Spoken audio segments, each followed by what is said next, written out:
ป้อนบ่คือให้แต่ดีเฮ็ดแน่แต่คนดีเขาแล้วหมดคือเข้าเลยโอ้ค่อยเฮ็ดค่อยไปวันนึงหาก็แล้ววันนึงหาก็แล้วเขามีติบอลเดียวนี่ได้น่ะดินฮอดใส่ดินเจ้าน่ะฮอดเทิงหมดปะฮอดพุ่นทางรถนู่นน่าตัวแห้งได้บังกวงแล้วถ้าเฮ็ดหมดนี่น่ะปีหน้าเฮาคอน้ำมันใส่ครึ่งนึงถ้าเป็นมากเป็นพ่นน่ะบ่รุด50เป้าแล้วนี่น่ะใหญ่ได้ถ้ามันงามน่ะถ้าเฮ็ดหน้าบ่รุดแล้ว50เป้าถ้ามันงามได้แต่นี่ฮอดเทิงพุ่นได้ถ้าเฮ็ดหมดน่ะนั่นของบ่เคียนนี่เนาะพี่น้องนี่ก็สิเป็นอีกเป็นบวกเป็นนอกไปสิแหละพี่น้องขุดได้ซ้ำได้ก็ถือว่าดำซ้ำนั่นขุดได้ซ้ำได้ก็ถือว่าปลูกซ้ำนั่นพี่น้องโอ้นำมาไล่มาแต่งไว้แต่พูผลเลยพี่น้องถือว่าอ่อนซ้อนไล่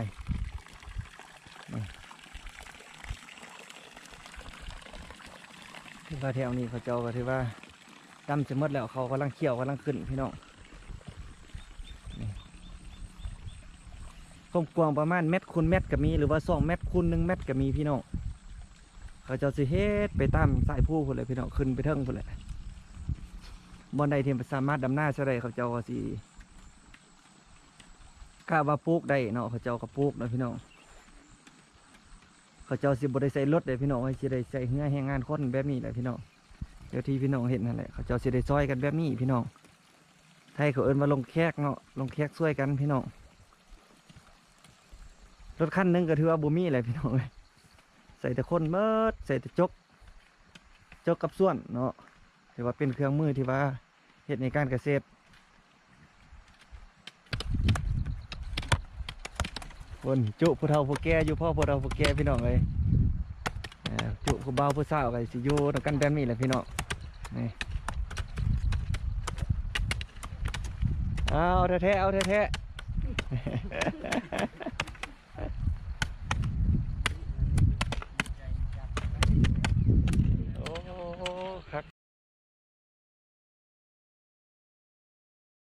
สบายดีสวัสดีพี่น้องทางฝั่งลาวและฝั่งไทยยินดีต้อนรับ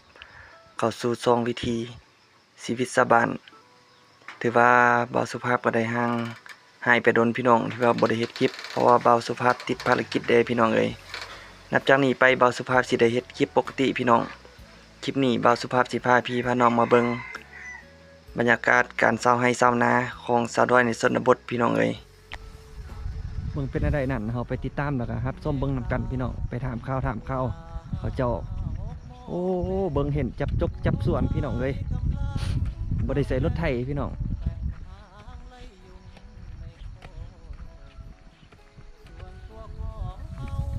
บ่ได้ใส่รถไถเลยได้พี่น้องเลย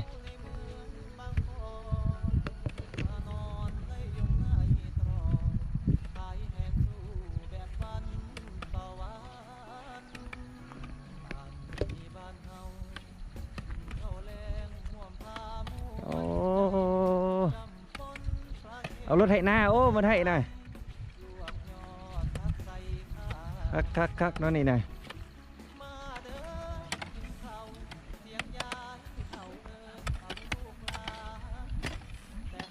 โอ้เสาหน้าไม่เนาะ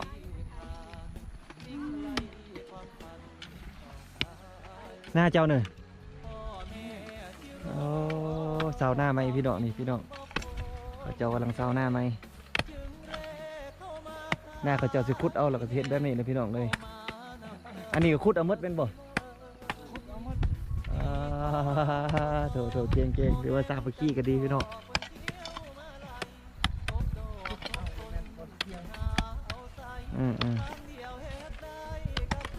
ให้ใหญ่เติบเด้นี่ก็ได้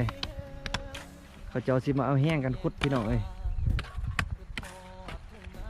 แล้วเจ้านี่ก็ไปเจ้าหน้าแล้วเจ้านี่ก็ไปเจ้าไม้พี่น้องเขาเจ้าสิใส่จกใส่ส่วนแบบนี้แหละเขาเจ้าสิบริใส่รถฟอร์ดมาดันรถไถมาดันพี่น้องเงินว่า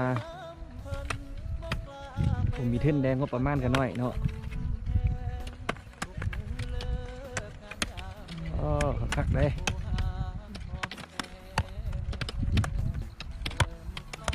คนจุผู้เฒ่าผู้แก่อยู่พ่อผู้เฒ่าผู้แก่พี่น้องเลยจุผู้เบาผู้สาวกันสิอยู่ตรงกันแบบนี้แหละพี่น้องนี่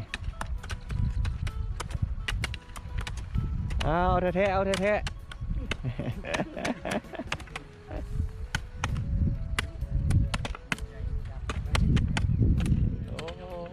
คัก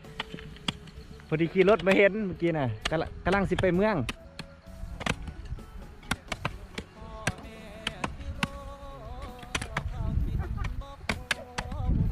ไอ้กล้องพี่น้องเลย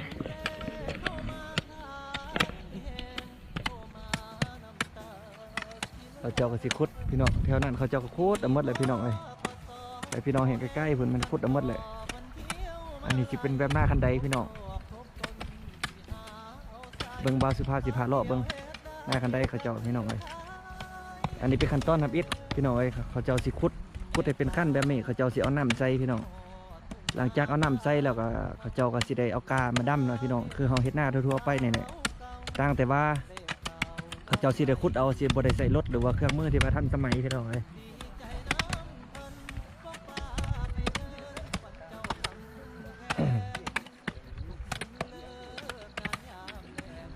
แล้วไปให้นึงแล้วต่อให้ที่ซ่องเบิ้งบอสิพาไปเลาะเบิ้งพี่น้องนี่พี่น้องเอ้ยเขาเจ้าคุดทำอิฐมันก็สิเป็นแบบนี้แหละพี่น้องสิเป็นแบบนี้เนาะอันนั้นเขาเจ้าหาก็เริ่มต้นพี่น้องหลังจากคุดแล้วเขาเจ้าก็สิเฮ็ดแบบนี้หลังจากนั้นก็สิเอาน้ำมาใส่ก็สิคุดก้นอีกเพื่อนึงพี่น้องก้นอีกเพื่อนึงแล้วก็สิได้ดำกาหรือว่าดำหน้าใส่เอาเขามาปลูกใส่อันนี้เป็นตัวอย่างเนาะให้หน้าสิเป็นให้น้อยๆประมาณ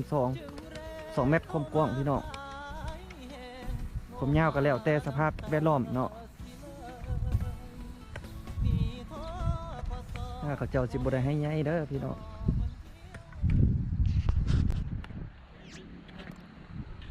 เบาๆสุภาพสิพาพี่น้องเบิ่งบรรยากาศงามๆตามท้องไร่ท้องนาพี่น้องนี่เนาะพี่น้องนี่ก็สิเป็นอีกเป็นบวกเป็นนอกไปสิแหละพี่น้องเอ้ยขุดได้ซ้ำได้ก็ถือว่าดั้มซ้ำนั่นขุดได้ซ้ำได้ก็ถือว่าปลูกซ้ำนั่นพี่น้องโอ้นำมาไล่มาแต่หัวจะพูผมเลยพี่น้องถือว่าอ่อนซ้อนไล่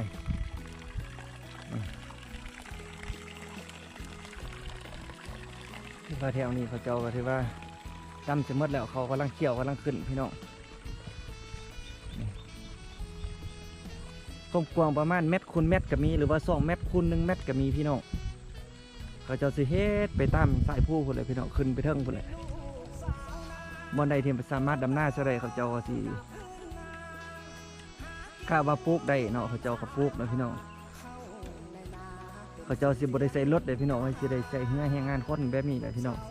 เดี๋ยวที่พี่น้องเห็นนั่นแหละเขาเจ้าสิได้ซอยกันแบบนี้พี่น้องไทยเขาเอิ้นว่าลงแขกเนาะลงแขกช่วยกันพี่น้องรถคันนึงก็ถือว่าบ่มีแหละพี่น้องใส่แต่คนเมิดใส่แต่จกกับส่วนเนาะถือว่าเป็นเครื่องมือที่ว่าเฮ็ดในการเกษตรบ่ใดที่เป็นมหินร้ายเขาเจ้าก็สิเก็บกองกันแบบนี้อันนี้สิเป็นห้องหน้าขาวๆของเขาเจ้าเลยพี่น้องเอ้ยเบิ่งบาสุภาสิพาไปโอลมบ่นึงแล้วบาสุภาสิพากลับพี่น้อง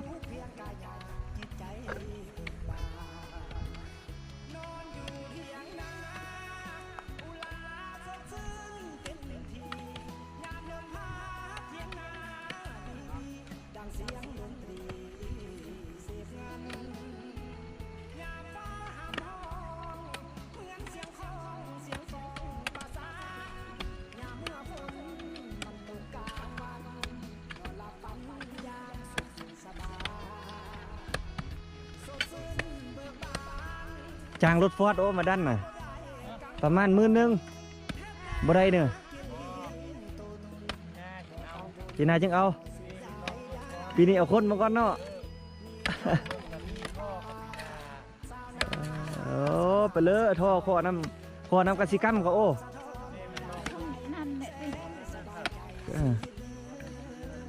โอ้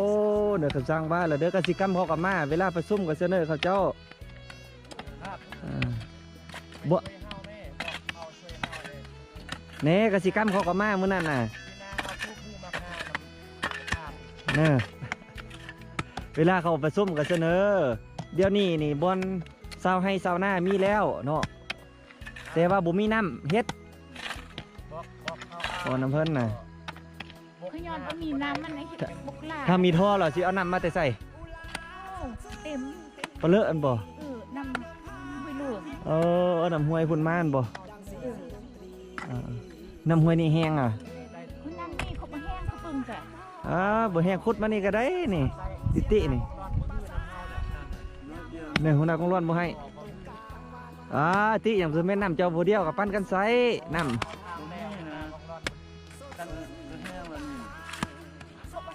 มันบ่ซุแม่นน้ำหัวหน้ากองร้อนเฮ็ดน้ำออกจากธรรมชาติมีหยังก็ได้แบ่งได้ปั้นกันโอ้มีน้อยก็ใส่น้อยมีหลายก็ใส่หลายโอ้ปรับบ่ได้น้ำของธรรมชาติ ตัวมันกันทอดย่ามมันแล้วก็เต็มเลยน้ำ อ่า ครับอันนี้มันลองเบิ่งก่อน ลองบ่ก่อนแม่นบ่ เต็มเป็นข้าวขึ้น โอ้ลองบ่กับกวางครับมีรถฟอร์ดนี่ได้กวางกว่านี้เนาะ จับเฮาจวบทางอันเฮาจวบเข้าอันทางรถเข้าไปย่างไปชลามันบ่มีหน้าคันหนึงเขาอายเข้า โอ้อันนี้เอารถเป็นบ่เฮ็ดแม่นบ่ ของนี่ของในบ้านของแค่โอ้นี่ของยุงยะ โอ้ดีแล้วเดี๋ยวให้ใหญ่ซำนี้ดีแล้วเนาะ ของในบ้านดีโอ้ลุมเฮานี่ดี โอ้ ของเฮามันนี่นะ อันนี้เป็นเจ้าของนาพี่น้อง เฮาบ่พอเต็มบาทเด้อายุเฮาขอบ่พอตันเต็มเด้ เท่าแล้วเนาะ เฮา มีลูกเจ้าคนเจ้า ชิดชองลง ป้าโลนึงน่ะ อืม ป้าโทษเด้อ เบิ่งตันลงเพศนำเข้าแล้วเขาบอกเขาจันดีมันบกหน้าบ่ได้มันนั่งไปมันบอกเขา โอ้เจ้าเฮ็ดเก่งได้เนาะแสดงว่าเนาะ เฮ็ดเก่ง โอ้ลูก12คน เฮามีแต่บอลเดียวนี่น่ะ โอ้ ตันบ่มีอันอื่นเนี่ยตันเฮ็ดอันนี้เขาแล้วอยู่ บ่แม่นเฮ็ดหน้านะเฮ็ดอันนั้นนะเก่งน่ะ เฮากำลังเฮ็ดต่อเลยได้นี่ครับน่ะ ดีโอ้ดีแล้วมีหน้าเฮ็ดมันได้เฮ็ดหาบ่อนบ่คือให้ แต่ดีเฮ็ดแน่ตันคนดีเขาแล้วหมดคือเขาเลยเด้ โอ้ค่อยเฮ็ดค่อยไปวันหนึงหาก็แล้ววันหนึงหาก็แล้ว เขามีแต่บอลเดียวนี่ได้น่ะยุ่ง ดินฮอดใส่ดินเจ้าน่ะ ฮะ ฮอดเทิงพุ่นปะ ฮอดพุ่นทางรถนั่น น่าตัวแห้งได้เบิ่งกวางแล้วถ้าเฮ็ดหมดนี่น่ะ ปีหน้าเฮาคอน้ำมันใส่ครึ่งหนึง ถ้าเป็นมากเป็นพ่นน่ะบ่รุด50เป้าแล้วนี่น่ะ ง่ายได้ ถ้ามันงามน่ะถ้าเฮ็ดหน้าน่ะบ่รุดแล้ว50เป้าถ้ามันงามได้แต่นี่ฮอดเทิงพุ่นได้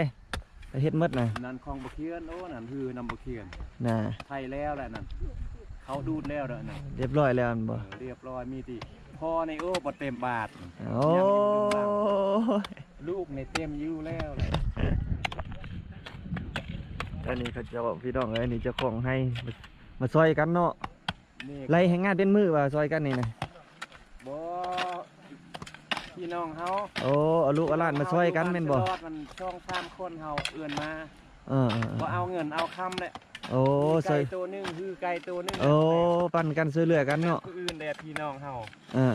ทำอิฐเขาพอเฮาเขาอยู่ตลอดหั่น โอ้พื้นฐานคนห้วยสลอดเจ้าเนาะ เขายังได้ลูกพี่น้องหันเฮาเขาเอื้อนมาลกหน้า เออ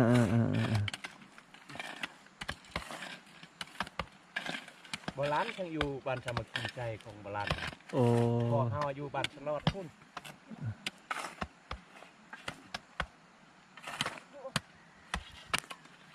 เฮ็ดแนวได้ครับ เอาเฮ็ดแบบนี้แล้วค่อยไปเฮ็ดคันใหญ่ๆเด้ เฮ็ดแนวได้เฮาบ่เป็นย่างเป็นย่างนั่งไปนี่ โอ้ดันไล่พอดี บอกเข้าแนวนั้นเลยเฮาบอก เฮ็ดคันใหญ่ๆเด้ดิเพื่อเฮ็ดคันใหญ่ๆไว้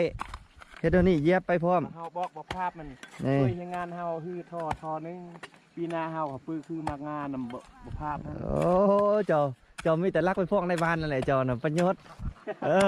จะมาเว้านี้ รักเข้า เอ มา ประโยชน์รักแต่ไปฟ้องในบ้านนั่นแหละเจ้าน่ะเพิ่นให้ราคาดีบ่มักเพิ่นให้ราคาตัวอย่างมาเพิ่นให้100เนาะมันเบามันเอาโล70 บาทไปขายในบ้านขายเฮาโลนึงบ่ขาย กินเหล้าเพิ่นอันตีบอลมางานบ้านนั้นแก้วหนึงเฮาเขาก็บอกเนี่ย โอ้บ่ได้เจ้านี่คือถือว่าคลิปนี้ก็สิบ่มีหยังไรพี่น้องก็สิประมาณนี้เนาะโอ้ลมยามถามข้าวกันไปสั่นแหละพี่น้องเพราะว่าการเฮ็ดไร่เฮ็ดนาของชาวดอยในชนบทที่ว่าสิบ่มีเครื่องมือที่ทันสมัยเนาะหรือว่าเงื่อนไขอำนวยความสะดวกก็บ่มีอะไรพี่น้องปัจจัยต่างๆหยังก็ยุ่งยากเขาเจ้าสิได้มาเอาเหือเอาแห้งกันแบบนี้เนาะเอาเหือเอาแห้งหรือว่าลงแค่กันแบบนี้ช่วยเหลือซึ่งกันและกันเนาะเมื่อเจ้ามีเวียกคอยก็สิได้ไปช่วยเจ้า เนาะเมื่อค่อยมีเวียกเจ้าก็ได้มาซอยค่อยเป็นแบบแผนแบบนี้ที่ว่าเขาเจ้าดำเนินมาด้นเฮิงเลยพี่น้องนี่สังเกตเห็นบางเขี้ยวๆผมบอกพี่น้องพุ่นแหละกาเขาเจ้าสีซักไปเปิ้นผู้พุ่นแหละพี่น้องกาเขาถือว่าเขี้ยวใหญ่แล้วเนาะหลังจากกาใหญ่สุ่งแล้วเขาเจ้าสิมาลกแล้วก็สิมาดำใส่บอลที่ว่าเขาเจ้าขุดแบบนั้นเนาะพี่น้องกสิบุมีอย่างไรพี่น้องบอสุภาพกสิได้เดินทางกลับเนาะคลิปนี้กสิขอลาพี่แล้วน้องบ่เพียงสำนีเด้อพี่น้องฝากกดไลค์กดแชร์กดติดตามให้บ่าวสุภาพได้พี่น้องเพื่อให้บ่าวสุภาพมีกำลังใจเฮ็ดคลิปต่อไปนะพี่น้องขอลาพี่น้องบ่เพียงสำนีขอบใจ